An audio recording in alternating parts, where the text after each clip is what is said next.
फलटणमध्ये झालेल्या या डॉक्टर महिलेच्या आत्महत्या प्रकरणी एक फलटण तालुक्याला एक काळिमा लागलेला आहे आत्महत्येच्या नुसार, आणि या विषयाची गांभीर्याने दखल जेवढी घ्यावी तेवढी कमी आहे। निश्चितपणे या घटनेचा सखोल तपास करून याच्यामध्ये फॉरेन्सिक पद्धतीने चाचणी करून CDR असतील, व्हॉट्सअप चॅट असतील किंवा अन्य काय घटनेची माहिती घेऊन फलटणमध्ये झालेल्या या डॉक्टर महिलेच्या आत्महत्या प्रकरणी एक फलटण तालुक्याला एक काळिमा लागलेला आहे आत्महत्येच्या नुसार, आणि या विषयाची गांभीर्याने दखल जेवढी घ्यावी तेवढी कमी आहे।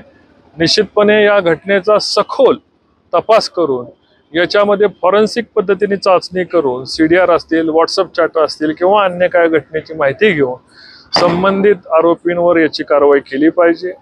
संपूर्ण या घटनेचा सखोल तपास चारही बाजूंनी 4 डायमेन्शन याचा तपास महाराष्ट्र सरकारने याचा करावा, आणि जे कोणी आरोपी असतील त्यांना फास्ट ट्रॅक कोर्टामध्ये या ठिकाणी उभं करावं, जेणेकरून अशा प्रकारच्या घटना आपल्याला प्रिव्हेंट करता येतील। जय हिंद, जय महाराष्ट्र।